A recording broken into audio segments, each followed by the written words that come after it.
মানে আমি এই যে গণভোটের কথা যেটা আমরা বলছি, এটা যদি আপনি এখন কার্যকর না করেন তাহলে কি হবে? প্রশাসন কি সরকারের নিয়ন্ত্রণে না আওয়ামী লীগের নিয়ন্ত্রণে? তাহলে নতুন সরকার যে আসলো, সবার আগে তালাটা খোলা হইলো কেন? আইন বললো তো আমি এই সংবিধান মোতাবেক আপনি 2024 29-এ নির্বাচন হওয়ার কথা, সেটা চলতে পারবে কি পারবে না? বিরোধী দল আছে। জাকির ভাইয়ের কাছে আসতে চাই, আপনি আসলে কোনো শঙ্কার জায়গা দেখছেন কিনা যে বিষয়টি সুজন অ্যাড্রেস করেছে, যে আসলে যে শপথ অনুষ্ঠানে না যাওয়া, সেখান থেকে কি ঐক্যের কোনো বিরোধ বা ফাটলের শপথ মানে আপনি বলছেন মন্ত্রী পরিষদের শপথ হয়ে যায়নি? না না, শঙ্কা কি হবে না হবে বড় কথা না। বড় কথা হচ্ছে যে আপনি যখন 2/3 মেজরিটি পেয়ে যায় কেউ, তখন যদি সে কিছু কেয়ার না করে, অবজ্ঞা করে, অবহেলা করে, কিছু করার নাই। বিষয়টা ওইখানে। কেননা কতগুলো বিষয় আছে, আপনি যদি বলেন যে আইনে নাই, তো আইনে তো সব থাকবে না। যেমন ভাই বোনের সম্পত্তি কি, ভাই পায় ডাবল, বোন পায় ভাইয়ের অর্ধেক, তাই না? এখন ভাই আর বোন মিলে যদি বলে যে আমরা দুজন সমান সমান নিব, তাতে তো ওই যে মুসলিম লতে তো তা নাই। মুসলিম লতে আছে ভাই ডাবল পাবে, বোন ভাইয়ের অর্ধেক পাবে। কিন্তু ভাই বোন মিলে যদি বলে দেন আমরা দুজনে সমান ভাগ করে নিই, তাহলে আইনে কিছু আসে যায় না। তা আমরা এখন যেমন কথা তুলতেছি, আইনে নাই, কি নাই? আইনে গণভোট নাই, কিন্তু আমি তো গণভোট মেনে নিছি, গণভোট করব। গণভোট করার জন্য সরকার একটা অধ্যাদেশও জারি করছে। তার ভিতরে বলা আছে গণভোটটা ফাইনালি কার্যকর কিভাবে হবে। না হইলে সেটা ভিন্ন কথা। গণভোট মেনে নিলাম, নির্বাচনের সময় বললাম যে হাতে ভোট দাও, আমরা তো মেনে নিলাম। তো মেনে নেওয়ার পর যদি আমরা এখন দুইটা ওত নেওয়ার কথা, একটা নিলাম সংবিধান সংস্কার হিসেবে, আরেকটা হচ্ছে সংবিধান সংস্কার পরিষদের সদস্য হিসেবে, আপনি তখন নিচ্ছেন না। আপনি যদি না নেন কি করার আছে? এখন আপনি নিচ্ছেন না বইলে আবার মন্ত্রী পরিষদিতে আমরা গেলাম না, মানে যারা গেল না তাদেরই বা কী করার আছে? এখন এটা তো মনে করেন শঙ্কা বলতে কি, আপনি ফ্রম ডে ওয়ান তো একটা মতবিরোধ, একটা অনৈক্য যেটা চলমান ছিল 8 মাস, তারপরে গেলাম গণভোটে, আবার চলে আসলো, সেই শঙ্কার জায়গা তো রয়েই গেল। এখন শঙ্কা বলতে সবসময় পার্লামেন্টে আইনি লড়াইটাও তো শঙ্কা। এখন এই যে আমি যদি না মানি, এখন আমার 2/3 মেজরিটি আমি মানলাম না, তো কি হবে? মানলেন না যখন আপনি যে সংবিধানে নাকি বলছে 2টা শপথ নাই, একটা শপথ আছে সংসদ সদস্য হিসাবে নেবেন, তো সেটা তো সেই সংবিধান মোতাবেক আপনার নির্বাচনটা হইতে হবে। সেই সংবিধান মোতাবেক নির্বাচন হইতে গেলে তো প্রধানমন্ত্রীর ক্ষমতায় থেকে 3 মাস মেয়াদ থাকতে নির্বাচন হইতে হবে। সেই সংবিধান থাকলে তো আপনাকে সংসদ ভেঙে যাওয়ার পর 90 দিনের মধ্যে, কোনো কারণ না হলে আরও 90 দিন, 180 দিনের মধ্যে নির্বাচন হইতে হবে। সেখানে আপনি ফেব্রুয়ারি 2026 আমরা নির্বাচন করলাম কি হিসাবে? আমরা মেনে নিছি বলে, আমরা মেনে নিছি, এটাই হলো আইন। এখন আপনি যদি বলেন লিখিত নাই, সেটা তো ভিন্ন কথা। সংবিধান মোতাবেক নির্বাচন হলে তো অন্তর্বর্তীকালীন সরকার কি সংবিধানে আছে? সে দিল নির্বাচন, আমি সেই নির্বাচনে গেলাম, তো সেটা আমার পক্ষে আইলো, আমি নিয়ে নিলাম, আমি গণভোট নিলাম না, গণভোট মানলাম না, কিছু করার নাই। কারণ বাংলাদেশে তো নতুন না আমাদের। যদি বিষয়টা এমন হতো এটা নতুন না, এটা ওই 53 বছরের ইতিহাস এরকম। গণভোট মানার না মানার কথা তো কেউ বলছে না, গণভোট তো মানছি না। তো গণভোট তো আমি মানছি না। গণভোট মানলে তো গণভোটের আলোকে সংবিধান সংস্কার করবেন, সেজন্য সংস্কার পরিষদের সদস্য হিসেবে আপনি ওত নেবেন। আপনি ওত না নিলে মানলেন? ওত না নিলে তো মানলেন না, আপনি তো বসতে হবে এটা নিয়ে। আপনি ওত না নিলে তো এটা নিয়ে বসবেন না। এইবার আসেন যে এই মানে আমি এই যে গণভোটের কথা যেটা আমরা বলছি, এটা যদি আপনি এখন কার্যকর না করেন তাহলে কি হবে? কিচ্ছু হবে না। কিন্তু আপনি যদি এটা কার্যকর না করেন, আপনি তো ইউনূস সরকার যে নির্বাচনটা দিছে, সেই নির্বাচন মোতাবেক তো ওই সংবিধানটা আপনি কিভাবে আপনি ঢুকতে পারবেন? আমরা আসলাম, বসলাম, 2/3 মেজরিটি আপনি করতে পারবেন, কোনো অসুবিধা নাই। কিন্তু আপনি তো নির্বাচন তো আপনাকে ওই সংবিধান মোতাবেক কেউ দেয় নাই। ওই সংবিধানের মেয়াদ থাকার 3 মাসের আগে দেয় নাই, কিংবা মেয়াদ শেষ হওয়ার পরবর্তী 90 দিন বা 180 দিনের মধ্যে হয় নাই ওই সংবিধান মোতাবেক। তাহলে এই নির্বাচনটা হলো কীভাবে? এখন আপনি আমার কাছে মনে হয় এটা সবাই জানে, বা আমি আইনজীবী হিসাবে বলতেছি, শরীফ ভাই তো বলবে যে উনি আইনে একটা বিধান আছে, যে বললাম আমি যদি মেনে নেই তখন এখান থেকে আমি আর সরে যেতে পারবো না, এটা আইন। আমি আইনের সেকশন বলতেছি না, সাধারণ লোক বলবে। আবার আবার যদি সেকশন বলি তাহলে কিছু কিছু আইনজীবী বলবে, উনি এখানে আরেকজন আইনজীবী থাকলে আইনের বিধানটাই হলো আপনি যদি একটা জিনিস মেনে নেন, যেমন দুই পক্ষে কোর্টে মামলা হচ্ছে, দুই পক্ষ একটা জমাজমি নিয়েই মামলা হচ্ছে, কোর্ট অনেক সময় বলে হ্যাঁ মামলা শেষ করেন শেষ করেন, মুমূর্ষ সময় গিয়ে বললাম যে না আমরা দুই পক্ষ আপোষ হয়ে গেছি, কোর্ট একটা সিঙ্গেল স্টেপ নিতে পারবে না। আমরা দুই পক্ষদের ইয়েস আমরা আপোষ হয়ে গেছি, কেমনে হয়েছি সেটা ভিন্ন কথা। তা আমরা আপোষ হয়েছি কিন্তু এই সমস্ত দিক দিয়ে, গণভোট, নির্বাচন, এই সব বিষয় নিয়ে কিন্তু আমরা আপোষে আসছি। এখন এসে যদি আপনি এখান থেকে সরে যান সেটা তো ভিন্ন কথা, আপনি সরতেই পারেন, সরতে পারলে তো আমরা নতুন কিছু পেলাম না। সেখানে আবু হেনা রাজ্জাকের কাছে আসতে চাই, আপনি আসলে এই বিষয়টি কি দেখছেন যে নির্বাচনের পরপরই আমরা দেখছি যে তালাক হলে কার্যক্রম শুরু করার একটি চেষ্টা তারা করছেন? ধন্যবাদ আপনাকে এবং আমার সহ-আলোচক শরীফুজ্জামান ভাই, অত্যন্ত বিজ্ঞ একজন আলোচক। এই প্রশ্ন যেটা করলেন, এতে প্রথমেই প্রশ্ন আসে প্রশাসন বর্তমানে এই মুহূর্তে, আজকে তো নতুন সরকার 2 দিন হইল, প্রশাসন কি সরকারের নিয়ন্ত্রণে না আওয়ামী লীগের নিয়ন্ত্রণে? কেন বলছি কথাটা, শুনলে সবাই আসমান দিয়ে পড়বে। আওয়ামী লীগের নিয়ন্ত্রণে কেন? আপনি তো বলছেন যে এই প্রশ্নটা আপনি সেই জায়গাটাই আসছি, সেই জায়গাটাই তো আসতেছি। পুলিশ জানে যে আওয়ামী লীগের কার্যক্রম নিষিদ্ধ, জানে, প্রশাসন জানে।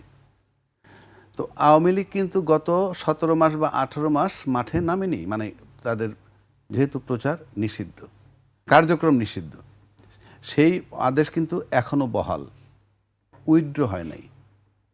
তাহলে সরকারের পরিবর্তন হয়ে গেল, সরকারের পরিবর্তন হয়ে গেল এবং ওত নেওয়ার আগেই তালা খোলা শুরু হলো নানান জায়গায়। কোথাও আমি গিয়ে সাথে খুলে দিলাম, কোথাও শরীফ বেগ গিয়ে সাথে খুলে দিল, আবার কোথাও নিজেরা খুলতেছে।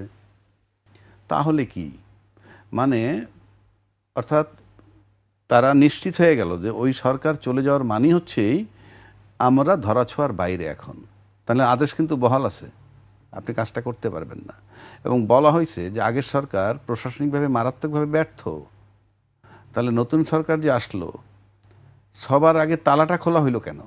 মানে তালা খুলতেছে, আমি কিন্তু কোনোটার বিরোধী না, কিন্তু কার্যক্রম তো নিষিদ্ধই আছে এখন। আরে কার্যক্রম নিষিদ্ধ, তাহলে আপনি অফিস যখন খুলতেছেন, আপনি কার্যক্রম অফিসে বসাও কার্যক্রম, আপনি কার্যক্রম নিষিদ্ধ মানে কি? এটা অফ থাকবে। আপনি কার্যক্রম উইথড্রলে তো আপনি অটোমেটিক খুলবেন, ও তাহলে খুলতে পারবেন, এরপর বৈশা চা খাইতে পারবেন, এরপরে আলাপ করতে পারবেন, তারপরে মিছিল করতে পারবেন। কথার কথা বলছি, আমি কিন্তু তাদের ওইটার বিরোধী না, আমি আমার আইনের কথা বলছি যে আমার আইনটা কোথায়। মানে নির্বাচিত সরকার আসলেই যে আইনটা কার্যকর হয়ে যাবে বা তারা বেশি, প্রশাসন বেশি ইফেক্টিভ হবে, সেটা আমি দেখতেছি না। এখন আসেন, যতক্ষণ পর্যন্ত উইথড্র না হয় আপনি অফিস খুলতে পারবেন না, কিন্তু আপনি খুলে ফেললেন কিভাবে? যে সরকার আসছে, সরকার আসার পর যদি তার এরকমভাবে সরকার আমাদের ফেভারেবল এবং প্রশাসন আমাদের কিছু বলবে না, এই দুইয়ের সমন্বয় পাইছে বলে এটা খুলতেছে, তা নাহলে খোলে কিভাবে? আপনি, এটা সিম্পল বিষয়। এখন আসেন, যেমন ধরেন যদি বলা হয় যে অন্তর্বর্তীকালীন সরকারের সময় যে সমস্ত সিদ্ধান্ত নিছে সেগুলো মানতে বাধ্য নয়, আমি সব দিকই বলতেছি যে তারা মানবে না, অন্তর্বর্তীকালীন সরকার সিদ্ধান্ত দিছে সেই জন্য মানলাম না, সে ধরনের কোনো বক্তব্য, সেজন্য বক্তব্য আসেও নাই। তাহলে আমি আলটিমেটলি দেখতেছি যে আমার, মানে এটা যদি আপনি আইনি চেহারা ধরেন, আপনি প্রাথমিকভাবে আমি দেখতেছি যে প্রশাসন কাজ দেখাচ্ছেন, আপনি খুলেন কিভাবে? সো দ্যাট সিম্পল হিসাব। আমাদের তো সাথে সাথে এখন পাইতে হবে যে এই আওয়ামী লীগের অফিসগুলো খোলা সঠিক হয় নাই এবং আইনি অ্যাকশন নেওয়া উচিত। হয়তো আওয়ামী লীগের লোক ভাবতে পারে অথবা বিএনপির লোক ভাবতে পারে কি আমি তাদের এই আওয়ামী লীগের বিরুদ্ধে বা বিএনপির বিরুদ্ধে, নো, আমি বলছি ওই সরকার থাকলে আমরা বারবার বলেছি যে প্রশাসন কাজ করছে না এবং এটা সরকারের দায়। তা সেখানে নিষিদ্ধ আওয়ামী লীগের কার্যক্রম, নিষিদ্ধ আওয়ামী লীগ অফিস খুলে ফেলতেছে, কোথাও কোনো প্রতিক্রিয়া নাই, এটা কিসের লক্ষণ? এটা আমার প্রশ্ন, এটা কিসের লক্ষণ? এবং আওয়ামী লীগের অফিসের তালা খুলছে, এটার মানে ইনডাইরেক্টলি আপনি ধরতে পারেন যে যেহেতু সরকার বাধা দিচ্ছে না, প্রশাসন বাধা দিচ্ছে না, তাহলে আওয়ামী লীগের তালা খোলা মানে আওয়ামী লীগের নিজের খোলা আর সরকারের খুলে দেওয়ার মধ্যে আমি কোনো পার্থক্য দেখি না। সুতরাং আপনি হিসাব করতে পারেন আমরা সামনের দিক কোথায় যাব। কেননা কেউই আমরা আইন মানতেছি না, যেহেতু আইন সামনের দিকে কোথায় যাব তাহলে আপনি বলছেন, বা আপনি কি চিন্তা করছেন? এই যে শুরু হইল, শুরুই তো হইলো যে আপনার আইনের উপর নিয়ন্ত্রণ নাই, আইন দ্বারা নিয়ন্ত্রণ করা যাচ্ছে না। আপনি আপনি এটা তো আমার আইনস্টাইন হইতে হবে না, কার্যক্রম নিষিদ্ধ আছে তো, অফিসগুলো খুলতেছে কিভাবে তাহলে? অফিসগুলো খুলতেছে কিভাবে? আওয়ামী লীগ কার্যক্রম শুরু হয়ে যাবে সেটি আপনি বলছেন? অফিস খোলা মানে কি? কার্যক্রম যদি শুনে তাহলে লক থাকলে সমস্যা কোথায়? অফিসের তালা খুললে আর বন্ধ যদি পার্থক্য না হয় তাহলে খোলার দরকার কি? আমি বুঝাইতেছি ওইটা। আমি আওয়ামী লীগের বিরোধী না, আওয়ামী লীগ মাঠে নামুক, রাজনীতি তার ব্যাপার, কিন্তু প্রশ্ন হচ্ছে আমার আইন প্রশাসন, যেটা আমরা 17 মাস ব্লেম দিলাম যে নির্বাচিত সরকার ক্ষমতা আসলেই আমরা দেখবো আইনের আলাদা চেহারা, সেটা কোথায় পাচ্ছি? বরং নির্বাচিত সরকার আসার পর তো অফিসগুলো খুলতেছে। সেটা চলতে পারবে কি পারবে না, বিরোধী দল আছে তারা কি করবে, পার্লামেন্টে কি করবে, কিভাবে আর্গুমেন্ট হবে, টাইম ইজ দ্য বেস্ট জাজ। শরীফ ভাই, আপনার কাছে আবারও আসতে চাই, এবার একটু অন্য বিষয়ে আমরা যেতে চাই। রোজা শুরু হয়ে গেছে, কিন্তু বাজারে আমরা রোজা শুরু হওয়ার কয়েকদিন আগে থেকেই দেখছি যে জিনিসপত্রের দাম বেড়েছে। লেবু নিয়ে খুব বেশি আলোচনা হচ্ছে, হালি 100 টাকার উপরে, সেটি এখনও নামেনি। আজকে সবগুলো সংবাদ মাধ্যমের আমি দেখেছি যে বাজারটি একটি বড় জায়গা ছিল। কি আপনার কাছে আসলে আমার কাছে যেটা মনে হয় যে প্রতি রোজা আমাদের দেশের মানুষ, এক শ্রেণীর মানুষের সীমাহীন লোভ, স্বল্প সময়ের মধ্যে আমি ধনী হতে চাই। 150 টাকায় হালি বিক্রি করছে। কি আপনি ধর্মের কাহিনী শোনাতে পারবেন? আমি ওই জায়গাটায় বলি আপনাকে, একটা দেশ অনবরত তার নাগরিকদের পাছার উপরে বেতের বাড়ি দিয়ে রাষ্ট্র চালানো যায় না। আপনাকে কখনো কখনো সভ্য হতে হয়, কোথাও কোথাও আপনাকে মানবিক হতে হয়। আমরা মানুষের জন্য রক্ত দেই না, আমরা তো রক্ত বিক্রি করি না। যখন শুনি একজন মানুষ মুমূর্ষু, তার কাছে ছুটে যায় জীবন বাঁচাতে। এটা আমাকে কেউ পুলিশ দিয়ে নিয়ে যায় না, এটি আমার ভেতরের কতগুলো বোধ আমাকে সেখানে নিয়ে যায়। আপনি আপনার দেশে আমি একমত হবেন, এই যে কাজগুলো করছে এর মধ্যে একটা বিরাট অংশ সন্ধ্যাবেলায় তিনি ধার্মিক এই পরিচয়টা দেবেন, যিনি 30 টাকার লেবু রোজাদারকে সামনে পেয়ে ধর্মের সমস্ত বিধিবিধান, তার যে বিশ্বাস, তার যতটুকু জানা বোঝা সব উপেক্ষা করে, শুধু লেবু নয়, আমি উদাহরণ হিসাবে বললাম, সমস্ত পণ্য আমার এর ভেতর থেকে আপনি শিখছেন সবার উপরে মুনাফা সত্য, তাহার উপরে নাই। আপনার সামাজিক বিবেক, বোধ, বিবেচনা, ধর্ম, বিশ্বাস সব কিছুর উপরে হচ্ছে মুনাফা। তার জন্য আপনি আপনার জীবন দিয়ে দিতে পারেন, এক। দ্বিতীয়ত, সরকার কতটুকু কি করতে পারে, সরকারের কতগুলো ভূমিকা থাকার আছে, সরকার রাখতে পারে। কিন্তু মাত্র 2 দিন আগে তার যে সরকারটা সর্বশেষ দায়িত্ব নিয়েছে, মাত্র নিয়েছে, তাদের কাছ থেকে আমি এই মুহূর্তে বলতে পারি না যে আপনি এই কাজগুলো কেন করেননি। তবে ডক্টর ইউনূস দায়িত্ব নেওয়ার পর প্রথম যে রোজা, মনে থাকার কথা, তিনি বেশ কতগুলো জায়গায় সফলতা দেখিয়েছিলেন। আমি আশা করব যে এই সরকার একটা রাজনৈতিক সরকার, তার তুলনামূলকভাবে তার গ্রহণযোগ্যতা, তার নেটওয়ার্ক, তার অভিজ্ঞতা, আবার তার কিছু কাজের বিতর্ক সবগুলোই আছে। সুতরাং তারা একটা চেষ্টাটা করবেন।